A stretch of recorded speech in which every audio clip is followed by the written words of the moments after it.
I have a medical background, but what I often think about is how our physiology, so things that impact that, like how much sleep we got, or are we in good health? Are we exercising? Do we have some ways to calm ourselves? Physiology has a lot to do with things that may seem disconnected, but are connected. Even things like charisma, decision making, how well we're able to connect to other people, how well we're able to reassure or bolster confidence in others. Are you looking for free tools that accelerate your business? Try self-implementing Summit OS, the ultimate business operating system. Summit OS will help you empower your team, execute like hell, and dig a moat around your business. Go to stevepreda.com/tools and download free, simple worksheets that help you grow your business. Alternatively, get matched with a Summit OS guide and take your business straight to the top of the mountain.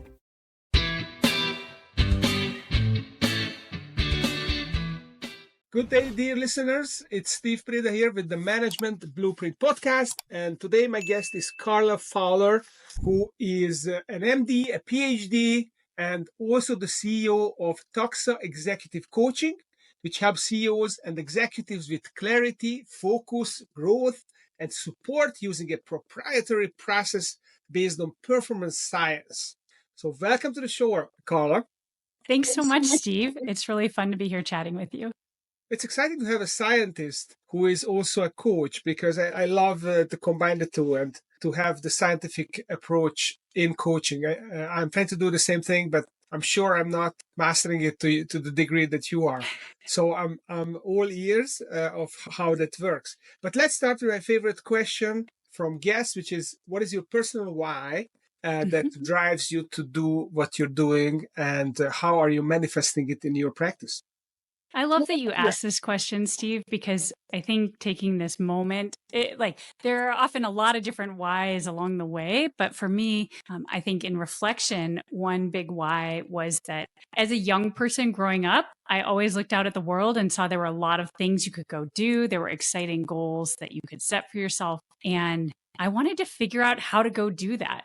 That was just a very pure sort of desire that even as a young person I had. And I also was very interested in saying, I certainly had some talents, but I wanted to know, what could someone do? What did someone have control over? To have more agency in your life as you were trying to navigate and do all of that. And so I think for me, how this manifests was, number one, an interest in science, like approaching things scientifically, because certainly in my coaching practice, I look at performance from a scientific standpoint, which is to say, what are the principles that really guide how we perform and how it is received and what results we get? That has nothing to do with our talent. We get whatever talent we're born with, and we don't really get to control that. But when we think about performance scientifically, now we're talking about things that anyone could access that might help them improve their leadership.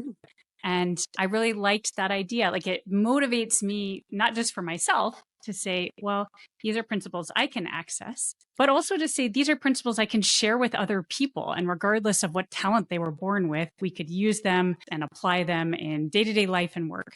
That would be really helpful to them. And to me, that just feels like motivating. It feels inclusive. And that's my why. Wow. Okay, so let's dig in and see how that works. So these scientific principles, so how do you connect it to the work at hand? So you're talking to a CEO or an executive, you're trying to figure out, what they need to do to perform better. How do you apply principles? You observe what's going on, and then intuitively some principles flash into your mind, and then you say, oh, okay, that would work here, or you have a process that you walk people through? It's a little bit of both. I think coaching has to be very individualized. I don't think anyone wants to be sort of run through a bunch of modules that don't feel like they fit their particular situation. On the other hand, one of the good things about having a process is it means that coaching doesn't wander into just sort of a coffee chat that feels really good, but that doesn't get you anywhere. Part of the way I build some of these principles into coaching is in, number one, how I set up how we get started. So a great example of this is when I start working with a client, we do a longer form session. And you could view it as a bit of discovery about getting to know them and their situation. But we start out by focusing on one of the first principles right at the start. because I think it's one of the most important, and I think it really sets us up for success. And we're probably going to get into this, but we'll just jump the gun a little bit and say that I think when we think about performance, one of the big buckets is strategy. And what I mean by that is saying, hey, there are lots of things you could do and there are lots of goals you could go after, Mhm. but we need to be focused and clear about what few goals are we going after, and also what are the most important priorities that we might invest our resources or our energy in to actually get towards those. Mhm. So in coaching, I think this is a very powerful question to start with. And I combine that in a longer session. It's 3 hours and we chat and I ask questions. But a lot of the questions I ask are trying to get at what's most important to that executive. Like, what are the objectives that really matter in their space or to their business? And then also to try and ask questions to understand what priorities might be most important for their team to be focusing their energy on, or even for that executive to be thinking about or spending more time researching or learning about, or where's the money most potently spent? Mhm. And so we start there and try and get some clarity on those things, because then as we move through coaching and even move through the other buckets of performance science principles, I find that everything we do is more potent and tends to get more of the results that it would get. That's how we start. And Okay. that's a very structured piece. Okay. So strategy is the start. So I think you call it a performance framework, or what is the name? A performance framework. So you have this performance framework. So, okay, what is the strategy? What are we trying to focus on? What Mhm. is the most important thing to move the needle on? So that's the first phase of it. So what are the other phases? There are 4 phases, right? That's correct. Yes. So the other phases are strategy. We start there. We will come back to that. It's not one and done. But the other 3 buckets are we have to think a little bit about execution. And often it's how is the team executing, not just how is the individual executing.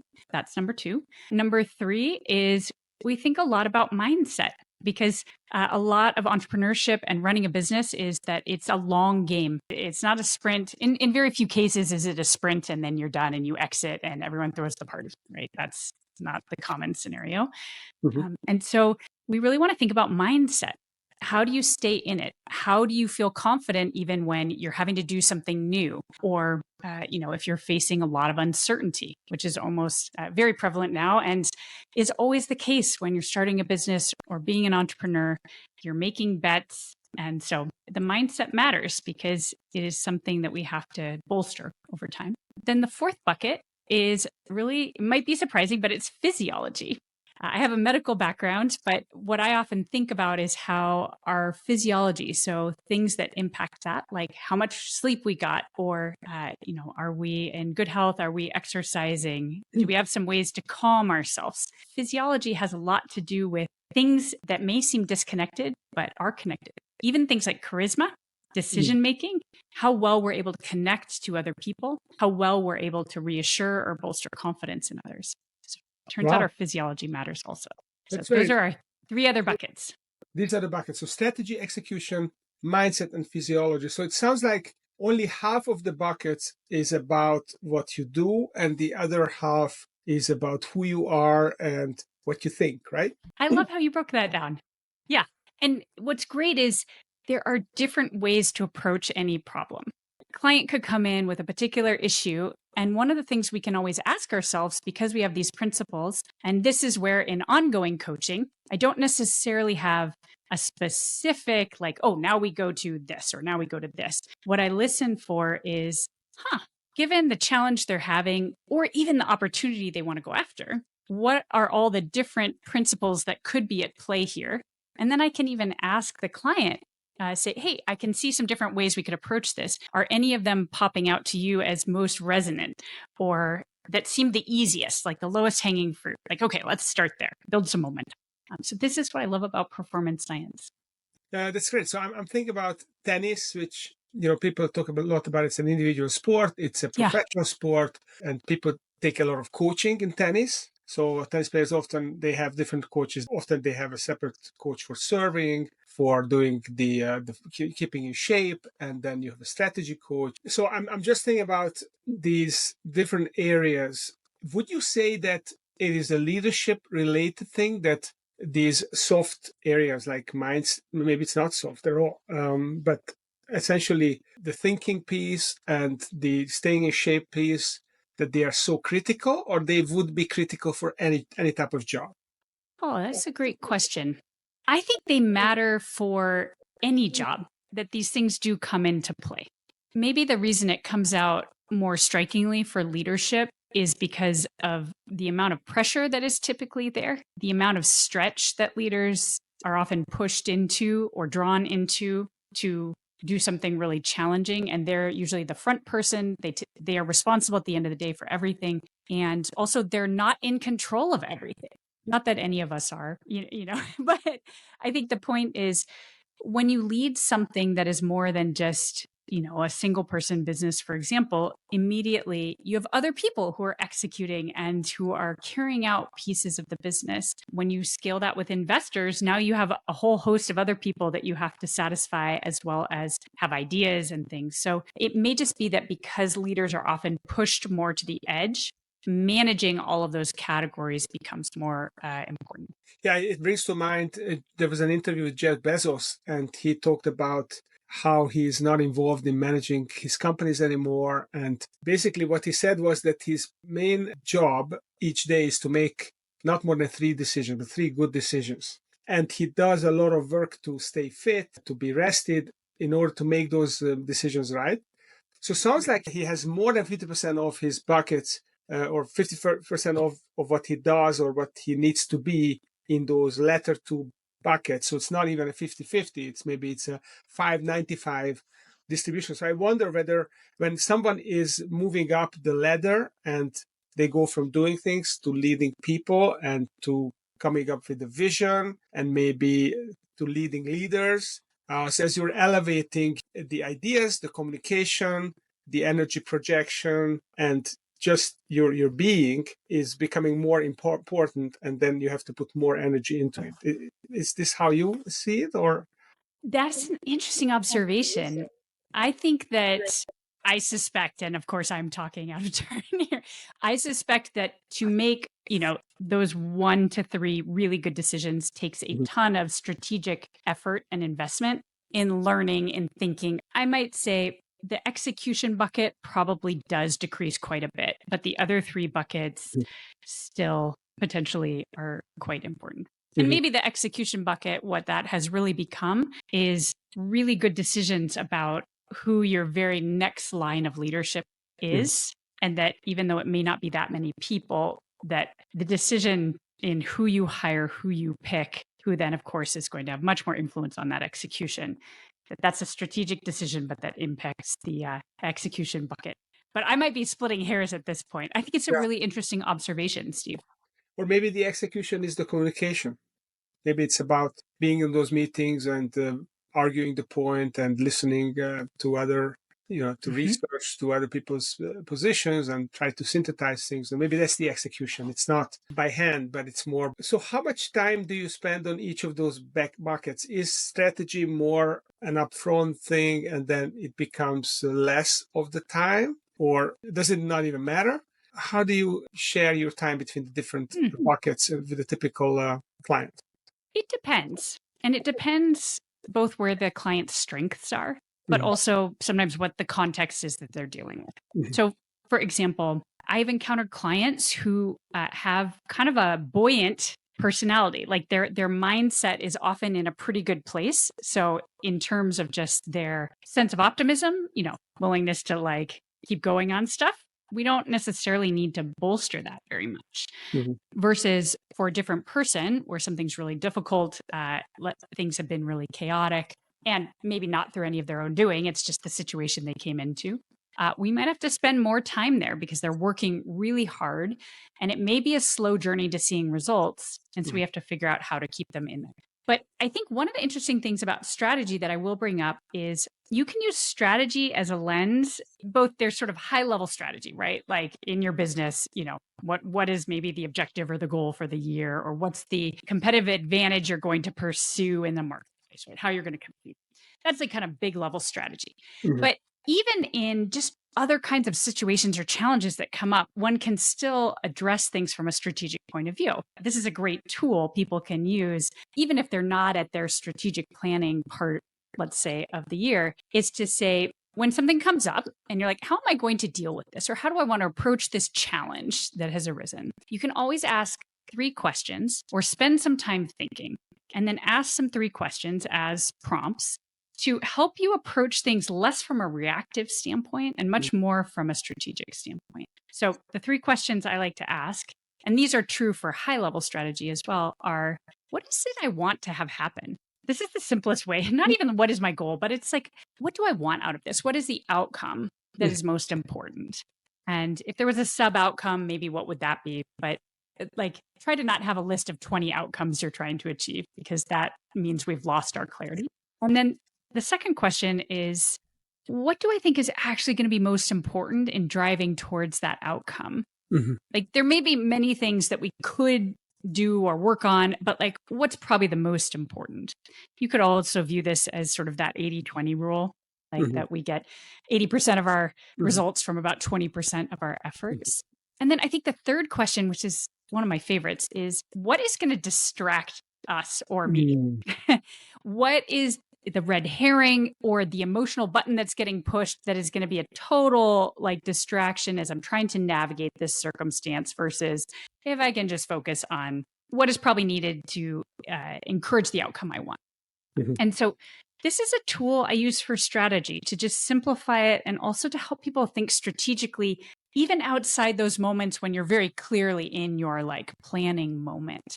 Even if you're just an executive sitting in a meeting, listening to what's happening and trying to decide what your biggest value add could be, is to run through those questions in your head. And it will often hone what you say, make it clear to the audience, and also not overstep and get to meddling in what is probably weeds you shouldn't be in. Yeah, I love it. These are great questions. And, I like to ask the first 2 questions with my clients, but I haven't thought about the third one. I think it's very important. So the way we use the first 2 questions, or something similar to the first 2 questions, when we figure out who's doing what in a company, then, we figure out the functions that they do, whether it's sales, marketing, engineering, administration, whatever they are. And then we look for those outcomes. What are those 1 or 2 big outcomes? And then how do you drive those outcomes with a weekly activity? So what's the KPI that's going to go and drive that outcome? And it might not drive it, we can then tweak it, but what is that? But I really like the distraction piece, because that is what's preventing some of those activities in happening, the distraction. And as you were explaining it, I was just thinking about myself and my businesses, that I have some distractions in my business. I have to remove them. I have to start thinking about removing them to make time, energy for those important activities that will drive the outcome. This is very helpful. Well, thank you. Thank you. So is this just a strategy piece, or in the other buckets that also applies? I think one can always ask those questions in the other buckets. This is a way, the buckets aren't independent, they influence each other. And so certainly you could ask the question like, hey, when I think about, execution, like that sort of falls into like, once you've decided what the priorities are, you could also then start to say, you define KPIs. That's a great way of saying, okay, well, in executing this priority, what is actually, the activity that is perhaps most important, right? Or what's the leading and the lagging indicators that we would want to be looking at, measuring, tracking? Yeah. One of the things I think about a lot, just coming up back to a principle level for that execution bucket. So now we're moving on to bucket number 2. We'll talk about some tools. That one of the things I like to think about is, how do you empower your team to execute efficiently, more effectively? Because once a business grows to a particular size, like again, as the leader, you're probably not actually doing the execution. And so thinking about your team matters a lot. So there are 3 pieces when I think about making a very powerful team, or you could even say cultivating the power of your team is how I put it. There's 3 different elements to it that are great for a leader to be thinking about. One is just capability. So this idea that if you can have your team growing in their skill and their capability, they are going to produce more for you over time, right? Like it's an investment that is good for them, because as human beings, actually, we are motivated when we feel like we're mastering something, but it's also good for the company and for the leader. Okay, so capability is the first one. Influence is the second one. Mm. And the reason I think about influence is because we as people, part of how we feel important at work or how we feel like we are contributing, why we feel like we matter. And all of this is very linked to motivation and kind of the mindset bucket. But do we feel like we have a say or some influence on what's happening? If we know, for example, what our role is and why that matters to the group objectives, why it's important, but also, for example, if we're trying to solve a problem and there are moments where the team is actually asked, do you have ideas about this? Like, are we approaching this in the right way? Or is there something we're missing? Right? That ability to influence decision making is very motivating to a team. Also, your team often sees stuff that you don't see Mhm. and often can hold the key to a problem. So, influence is the second piece.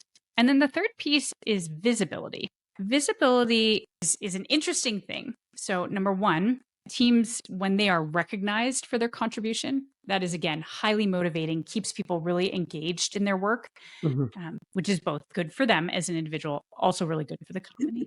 But visibility also matters because it is part of how you sort of influence the network and get things done. So, for example, within a company, you have a particular team and they are known for what they're able to produce, how well they do it. This could even be your accounting team, right? An internal service provider. But if they're known within the company as like great to work with, can get your questions answered, can make things happen, suddenly your other departments may be talking to them sooner and earlier, and things may be going better because of it. There might be better budgetary planning or fill in the blank. The goal is that being visible does matter, and that can be both external to the company as well as internal to the company. So these are three elements that I often think about that are not always obvious, but create really empowered teams and teams that are able to get things done. Yeah, I love it. I've never thought about it this way. I mean, I have experienced people, obviously, learning is fun. And when people learn and they know Yeah. they grow, it's just the learning itself is fun, but it also increases their market value as Yes. employees. So they know that they're in a good place because even though maybe their salary is not rising, but their value is rising and they know that it's going to have an impact down the road. The influence, yeah, I mean, if we all want to have a meaningful job, and if you don't influence, if you're not part of a bigger picture and we don't impact it or we don't know how to impact it, then that's not motivating. But if we do, that it really is, and if it's visible, then other people know that we are making the impact. So that makes a lot of sense. Okay, well, we are running out of time, but what else about the mindset that Mm. you might want to talk about? How do we improve the mindset of our team and of ourselves? This is a great place to finish up because we can wrap in a little bit of physiology here too. Mm. So, in mindset, I think one of the biggest things that leaders and team members are dealing with is uncertainty. I think uncertainty is one of the hardest things that we can come up against with our mindset these days. When I think about mindset, there are both actions we can take and also perspectives we can take that are helpful. Mhm. So, one perspective that I think is really important in the face of uncertainty is to understand that the stress that we feel in the face of that, the discomfort we feel, which is very biological, by the way, our brains were built to not like uncertainty, that actually it's not bad for us. A lot of it has to do with how we think about it. And so, a flip side of a way to think about uncertainty is to say that if we had no uncertainty, in our work, in our life, we would be bored out of our minds. And there would be no growth, there would be no opportunity, and that would not actually be a very good human state to be in. Mhm. And it's helpful to remember that the opposite is a not good place. And then it can be helpful to reframe the uncertainty as like, this is something I don't know yet, but it actually can be a force for good in Mhm. terms of my own growth. And also, it is probably in service of something I really care about. And it is good to have things you care about in Mhm. your life. It means you are engaged, it means you're impacting things. So, Mhm. from a mindset standpoint, as a leader, you can help kind of reframe it for your team, but also reframe it for yourself. Mhm. The yin and yang is the risk and opportunity thing, right? Exactly, but frame it. And you're not trying to say it's all good. Like no one will believe you if you say that. But I like it how you said it, the yin and the yang. You're saying this is part of why we have some good is because we are having the risk. And so they come together. Mhm. And then in terms of actions that you can take that are really helpful, I think number one is you can help your team understand, what do you do in the face of uncertainty? And Mhm. there's usually two things. Number one, you can spend some time thinking. And Mhm. number two, you can spend some time learning, Mhm. because uncertainty often highlights a gap between what we know right now and what we might need to know to be successful Mhm. in a new context, in a new environment. I think we all, as people, feel better when we have a plan. Mhm. And so, one of the plans you can make in the face of uncertainty is to say, what do we want to learn about? What are the topics we need to think about and maybe think about our values on? And then finally, what experiments could we run? So you Mhm. get to be a scientist and you can say, well, how could we learn some answers, even though they're not things we could read in a book or find on the internet? Mhm. What could we try? And I think that's very powerful for people to have a plan. Then the last piece, the physiology, is that uncertainty revs up our fight or flight system. Mhm. Like there's often a lot of adrenaline. And Mhm. so, just a little bit about physiology. This is a wonderful time when things are uncertain Mhm. to take extra care to find ways to bring your system back down again. Mhm. Our systems are capable of handling adrenaline. They were built to handle it, but they do better when we get some rest and recovery and then ramp back up. So, things like sleep, a breathing practice, or like a meditation, just even like 1 minute of deep breathing can be really powerful during a stressful day. Going outside or going for a walk. It doesn't even have to be intense exercise. Just moving your body will process some of that. Being outside is very good for us as human beings. So, a Mhm. couple of tips on that physiology front, like how you can help with that. Mhm. Yeah, I love it. This is a really good perspective through the scientist's lens that, how do we control, how do we manage our mindset, how do we manage our physiology, how we reframe things. My grandfather always used to say that there's a kernel of good in every bed. Mm. And then I would ask him if someone died, what's good about that? And kind of put him on the spot. But yeah, I mean, Napoleon here talks about that as well. It's a great refrain, and yeah, I love it. I love it. It's the four buckets, and definitely gives a lot to talk about with the CEO who is going through these things. These buckets are pretty deep, so Yeah. there's a lot fit in those buckets. So, Carla, if someone is really intrigued by this and they would like to either have you talk to them to explore these buckets and their mindset and their strategy and so on, or if they want to learn more about your techniques and what you do, where can they find you and your stuff, and how can they connect with you? Yeah, thanks for that, Steve. Well, I love connecting with people. And if you're interested in hearing more about performance science, LinkedIn is a great place to connect and follow along. So I'm at Carla Fowler.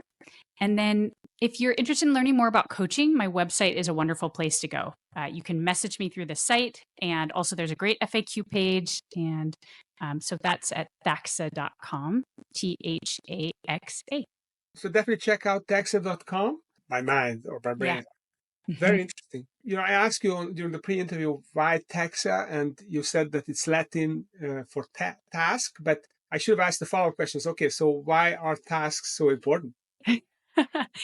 So I liked it because I think the first performance principle I ever learned in my life was that if you want to do something really big or ambitious, you don't have to do it all in one step. Like it's just a series of lining up the right smaller tasks in a Uh, row and stacking them up. A lot of coaching is helping people do that. They've got ambitious goals and lots on their plate. So I love just thinking about, how do we break this down mm, into the manageable tasks that they can stack up. mm. Wow, that's very profound. So I love this metaphor, and James Clear in Atomic Habits, he talks about habit stacking. And I like this idea of habit stacking. And I like to think that when I work with companies, that's what I want to do with them. So teach them another approach and then ingrain it so that it's going to be part of their arsenal going forward, and kind of habit stack them so that they become more and more powerful as this time goes along. So that's fascinating. So Carla Fowler, MD and PhD, the scientist of coaching and CEO of THAXA Executive Coaching. Check her out on LinkedIn. Check her out on taxa.com with an H. And if you enjoy this episode and If you're like me, then you probably have. If you like to think about what is behind different concepts and what makes them thick, then stay tuned, because we get more and more exciting thought leaders and CEOs come on the show and explain how they make their businesses run. So thanks for coming, Carla, and thank you for listening.